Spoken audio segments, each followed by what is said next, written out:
இது கிபி 12ஆம் நூற்றாண்டு. கோயம்புத்தூருக்கு பக்கத்துல மருதமலைக்கு பக்கத்துல ஒரு மிகப்பெரிய அடர்ந்த காடு ஒன்று இருக்கு. அங்க சில காட்டுவாசிகள் வாழ்ந்துகிட்டு இருக்காங்க. அந்த காட்டுவாசிகள்ல ஒரு சிறுவன் ரொம்ப பாம்பு பிடிக்கிறதுல கை தேர்ந்தவனா இருக்கிறான். பாம்புன்னு சொன்னா படையே நடுங்குன்னு சொல்லுவாங்க. ஆனா இந்த சிறுவன் எல்லா பாம்புகளையும் அசால்ட்டா கையாலேயே பிடிப்பான். இதை கேள்விப்பட்ட அந்த ஊர்ல இருக்கிற ஒரு சில வைத்தியர்கள், நீ பாம்பை பிடிச்சுக்கோ, ஆனா அந்த பாம்புல இருக்கிற விஷத்தை நீ எங்ககிட்ட கொடு, அந்த விஷத்தை வச்சு நாங்க விஷ முறிவு மருந்தையும் தயார்படுத்துறோம் அப்படின்னு சொல்லி சொல்றாங்க.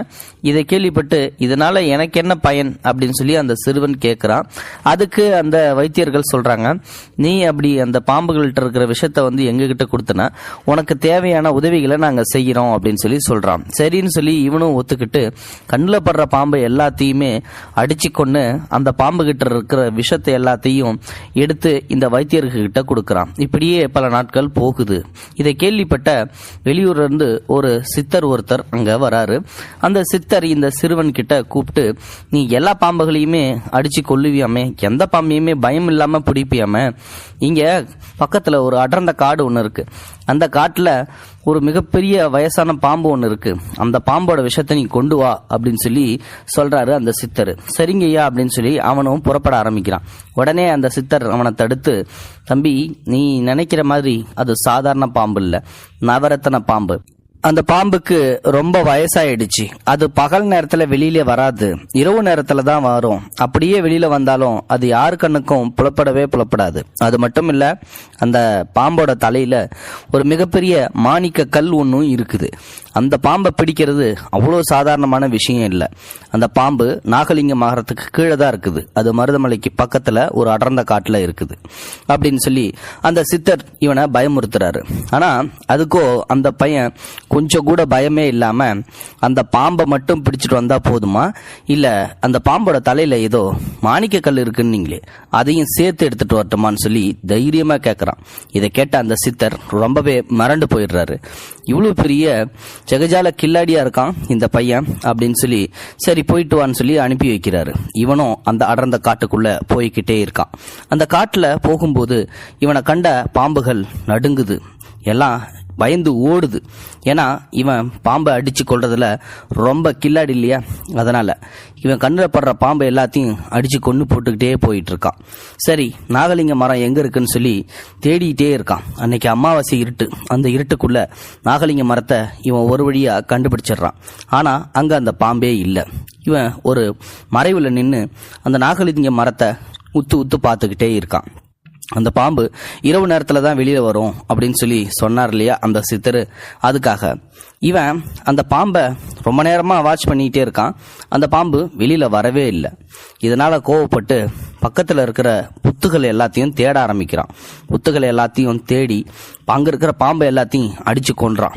அந்த புத்தை எல்லாத்தையும் இடிச்சு நிறுவுறான். இதனால பாம்புகளுக்கு வாழறதுக்கு இடமே இல்லாத மாதிரி ஆக்கிடுறான். இப்போ அந்த நாகலிங்க மரத்துக்கு கீழே ஒரு மிகப்பெரிய பிரகாசமான ஒளி ஒன்று தெரியுது. அந்த ஒளி திடீர்னு பிரகாசமா வெளிச்சம் அதிகமாகுது. பக்கத்துல இருந்து சிரிப்பு சத்தம் கேட்குது. இது சிரிப்பு சத்தம் கொஞ்சம் வித்தியாசமா இருக்குது. இந்த சிரிப்பு சத்தத்தை பார்த்துக்கிட்டே இருக்கான். விபூதி வாசம் திடீர்னு அந்த நாகலிங்க மரத்துக்கு கீழே இருந்து வர ஆரம்பிக்குது. நாம ஏதோ துர்சக்தி மாதிரி அந்த சித்தர் சொன்னதை நினைச்சு இங்க வந்தா இது தெய்வ கடாட்சமா இருக்குது. சித்தர் வரைய சொன்னது இந்த பாம்பு நைட் நேரத்தில் மட்டும்தான் வரும்னு சொன்னாரு.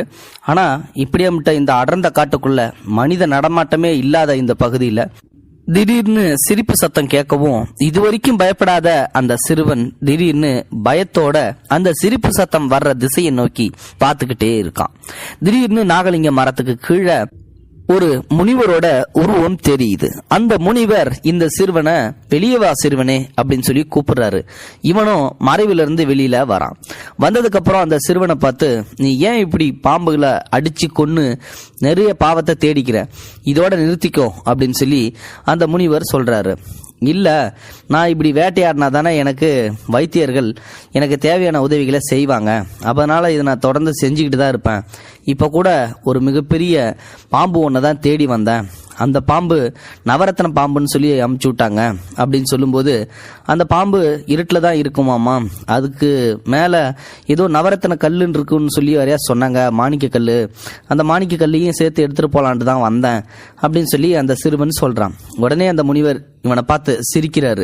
சிரிச்சுட்டு, அந்த பாம்பு யாரோட கண்ணுக்கும் தெரியாது, அந்த பாம்பு உனக்குள்ளேயே தான் இருக்குது, அதுக்கு குண்டலினின்னு பேர், அந்த பாம்பு மனுஷனோட உடலுக்குள்ளே தான் இருக்கும் அப்படின்னு சொல்லி சொல்கிறாரு. இவன் திருன்னு முழிக்கிறான். நமக்குள்ளே எங்கே பாம்பு இருக்கு, திடீர்னு இவர் நமக்குள்ளே பாம்பு இருக்குங்கிறாரு, எப்படி எனக்கு தெரியாமலே அந்த பாம்பு எனக்குள்ளே இருக்குன்னு சொல்கிறீங்க அப்படின்னு சொல்லி கேட்கும்போது தான் எல்லா மனுஷனுடைய உடம்புலையும் அந்த குண்டலினி பாம்பு இருக்கும். அந்த பாம்பு நல்ல விஷயங்களை செய்யும்போது மட்டும்தான் வெளியில வரும் அப்படின்னு சொல்லி நிறைய உபதேசங்களை அந்த முனிவர் இவங்கிட்ட சொல்றாரு.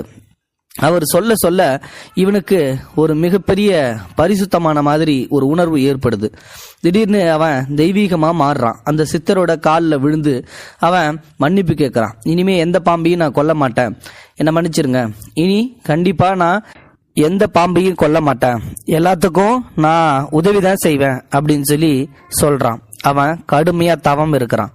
அவனுடைய வயது மாறுது, ஒரு மிகப்பெரியவனா மாறுறான். கடும் தவம் செஞ்சு அவன் தெய்வ சக்திகளை பெறுறான். அந்த குண்டலினி சக்தியை பெற்றதுக்கு அப்புறம் அவனும் ஒரு சித்தரா இருக்கிறான். அந்த சித்தர் இப்போ என்ன பண்றாரு அப்படின்னா, காட்டுல அங்கிருந்து நம்ம மறுபடியும் நம்மளோட ஊருக்கே போகலான்னு சொல்லி வெளியில வந்துகிட்டு இருக்காரு. அந்த அடர்ந்த காட்டுல திடீர்னு அங்க இருக்கிற மன்னர் ஒருத்தன் வேட்டையாடலான்னு சொல்லி வந்திருப்பார் போல. திடீர்னு அவருக்கு நெஞ்சு வலி ஏற்பட்டு அந்த காட்டிலேயே உயிர் பிரிஞ்சிடுது. மன்னனோட உடலை அங்க அவங்க மன்னன் கூட வந்த காவலாளிகள் பாதுகாத்துக்கிட்டு இருக்காங்க. நேரம் ஆகிக்கிட்டே இருக்குது, இருட்ட ஆரம்பிக்குது, நல்ல இருட்டு. ஆனா இவனுங்க எல்லாருக்கும் பயம் வந்துடுச்சு. இனி இந்த காட்டுல இருந்தோம்னா கண்டிப்பா நம்மளோட உயிரும் போயிடும், இதுக்கப்புறம் இந்த காட்டுல இருக்கக்கூடாது, அதனால நம்ம இங்க இருந்து போயிடலாம் அப்படின்னு சொல்லி அந்த காவலாளிகள் மன்னன் இறந்த விஷயத்த ஊர் மக்கள் கிட்ட சொல்றாங்க. அவங்க ஊர் மக்கள் எல்லாருமே ரொம்பவே கொந்தளிச்சு போயிடுறாங்க, சோகத்துல மூழ்கிடுறாங்க. சரி, மன்னனோட உடலை நம்ம எடுத்துட்டு வரலான்னு சொல்லி காட்டுக்கு புறப்பட ஆரம்பிக்கிறாங்க. ஆனா அவங்க இதை தடுத்துடுறாங்க. அதாவது மன்னனோட காவலாளிகள். அந்த காடு ரொம்ப பெரிய காடு, ஒரு அடர்ந்த காடு. அங்கே போனவங்க உயிரோட திரும்பி வரமாட்டாங்க. மன்னருக்கு பாதுகாப்பாக தான் நாங்களே போனோம், ஆனால் மன்னரே இறந்துட்டாரு, இனி நம்ம அங்கே போக வேண்டாம், பகல் நேரம் வரட்டும், விடிஞ்சதுக்கப்புறம் மன்னரோட உடலை நம்ம எடுத்துகிட்டு வரலான்னு சொல்லி அந்த காட்டோட முனைப்பகுதியிலே ஊர் மக்களும் மன்னரோட காவலாளிகளும் காத்துக்கிட்டு இருக்காங்க. இதை கேட்ட அரசியும் ரொம்ப வருத்தத்தில் இருக்கிறாங்க, மன்னரோட உடலை பார்க்கறதுக்கு ஆவலாகவும் இருக்கிறாங்க. இப்போதான் அந்த வழியா நம்ம சித்தர் வந்துகிட்டு இருக்காரு. அதாவது குண்டலினி சக்தியை பெற்ற அந்த சித்தர் அவன் வந்துகிட்டு இருக்கும்போது மன்னனோட உடலை பார்க்கறான். மன்னன் இறந்து கிடத்ததை பார்த்துட்டு ஏதோ மன்னன் இறந்து கிடக்கிறத மாதிரியே தெரியுதுன்னு சொல்லி நல்லா உத்து பார்த்துட்டு, இந்த மன்னர் உயிரோட போனாதானே அங்க உள்ளவங்களாம் சந்தோஷப்படுவாங்க, அதனால நாம இப்ப கூடு விட்டு கூடு பாயலான்னு சொல்லி மன்னரோட உடம்புக்குள்ள தன்னோட சரீரத்தை விட்டு பிரிஞ்சு மன்னரோட உடம்புக்குள்ள இந்த சித்தர் போயிடுறான். அதுக்கப்புறம் மன்னரோட உடம்பு அசையுது. சித்தர் மன்னரோட உடம்புக்குள்ளே இருந்துகிட்டு வெளியில எந்திரிச்சு நடந்து வராரு. காவலாளிகளும் ஊர் மக்களும் அரசியும் காட்டோட முனைவுல காத்துக்கிட்டு இருந்தாங்க, எப்படா விடியும், மன்னரோட உடம்ப எப்படா அங்கிருந்து தூக்கிட்டு வரலான்னு சொல்லிட்டு. ஆனா விடிய விடிய அவங்களுக்கும் ஆர்வம் காத்துக்கிட்டே இருக்குது, உள்ள போய் மன்னரோட உடம்ப தூக்கிட்டு வரலான்னு. திடீர்னு அங்க ஒரு அசைவு தெரியுது, மன்னர் நடந்து வர்றாரு. அதை பார்த்த ஊர் மக்களும் காவலாளிகளும் அரசியும் ரொம்பவே சந்தோஷப்படுறாங்க. அதே சமயத்துல ஆச்சரியமும் படுறாங்க. இந்த காவலாளிகள் எல்லாம் பொய் சொல்லிட்டாங்களான்னு சொல்லி ஊர் மக்கள் எல்லாரும் காவலாளிகளை திட்டுறாங்க. மன்னர் இறந்துட்டதா சொன்னீங்க, இப்போ திடீர்னு மன்னர் நடந்து வராரு, இது என்ன அதிசயம், ஒண்ணுமே புரியலையேன்னு சொல்லி காவலாளிகளும் கொஞ்சம் பதட்டத்திலே இருக்கிறாங்க. அவங்களுக்கும் குழப்பமாவே இருக்குது. மன்னர் அரசியை பார்க்கறதுக்கு போறாரு. அங்க போனதுக்கு அப்புறம் மன்னர் மாதிரியே இல்ல, ஒரு தெய்வீகமா எப்படி நடந்துக்கணுமோ, சித்தர் எப்படி நடந்துக்குவாரோ அதே மாதிரியான செய்கைகளை செயல்களை செஞ்சுக்கிட்டு வராரு. அங்க திடீர்னு ஒருத்தனுக்கு பாம்பு கடிச்சிடுது. திடீர்னு பாம்பு கடிச்ச அடுத்த நிமிஷமே அரண்மனையில இருந்த எல்லாரும் பதட்டமாயிடுறாங்க.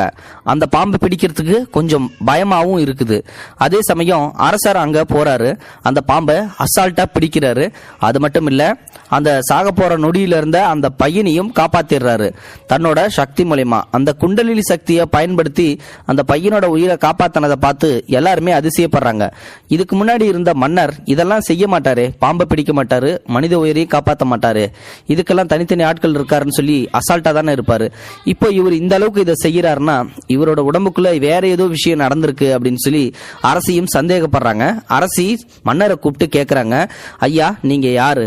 என்னுடைய வீட்டுக்காரர் மாதிரியே இல்ல, என்னோட வீட்டுக்காரர் இதெல்லாம் செய்ய மாட்டாரு, அரசர் இந்த மாதிரி செய்யறதுக்கு வாய்ப்பே இல்லை, தயவு செஞ்சு நீங்க யாருன்ற உண்மையை சொல்லுங்க அப்படின்னு சொல்லி அரசி கேட்கறாங்க. அதுக்கப்புறம் தன்னுடைய உண்மைகள் எல்லாத்தையும் அந்த சித்தர் கூறுறாரு. நான் ஒரு பாம்பு பிடிக்கிறவனா இருந்தேன், எனக்குள்ள நிறைய தீய எண்ணங்கள் இருந்தது. அந்த காட்டுக்கு போனேன், அந்த நவரத்தின கல்லை எடுத்துட்டு வரலான்னு சொல்லிட்டு நாகலிங்க மரத்துக்கு கீழே வயசான பாம்பை ஒன்று பிடிக்கலான்ட்டு போனேன். அங்க போனதுக்கு அப்புறம் ஒரு சித்தர் எனக்கு அருள்வாக்கு சொன்னாரு. அதுக்கப்புறம் நானும் தமம் இருந்தேன், நானும் ஒரு மிகப்பெரிய சித்தரா மாறினேன். இப்ப எனக்குள்ள குண்டலினி சக்தி இருக்குது. அதை பயன்படுத்தி தான் நான் உங்களுடைய வீட்டுக்காரரோட உடம்புக்குள்ள வந்தேன். நீங்க அதை பார்த்தா சந்தோஷப்படுவீங்கன்றதுக்காக. இப்ப உண்மை உங்களுக்கே தெரிஞ்சு போச்சு, நான் அதனால என்னுடைய சரீரத்துக்கே போயிடுறேன் அப்படின்னு சொல்லிட்டு மன்னரோட உடம்பை விட்டு மறுபடியும் அவர் பாதுகாப்பு வச்சிருந்த அவரோட உடம்புக்குள்ளேயே போயிடுறாரு. மன்னரோட சரீரம் சரிஞ்சு விழ ஆரம்பிக்குது. மன்னரை நல்லபடியா அடக்கம் செய்யறாங்க. இந்த பாம்பாட்டி சித்தர் மறுபடியும் ஊருக்குள்ள வராரு, நிறைய மக்களுக்கு உதவியும் செய்யறாரு. அது மட்டும் இல்ல, அவர் நிறைய பாடல்களை பாடுறாரு, அந்த அரசிக்கு புரிய வைக்கிறாரு. அதாவது தான் ஒரு பாம்பாட்டி சித்தர் அப்படின்றதையும் தான் நல்லது செஞ்சுட்டு இருக்கேன் அப்படின்றதையும் நிறைய பாடல்களா எழுதுறாரு. இப்படிதான் பாம்பாட்டி சித்தர் உருவானாரு அப்படின்ற ஒரு மிகப்பெரிய கதை இப்போ நிறைய சமூக வலைத்தளங்கள்ல உருவாகிட்டு இருக்குது. இந்த பாம்பாட்டி சித்தர் கதை உங்களுக்கு பிடிச்சிருந்ததுன்னா லைக் பண்ணுங்க, ஷேர் பண்ணுங்க. தேங்க்ஸ் ஃபார் வாட்சிங்.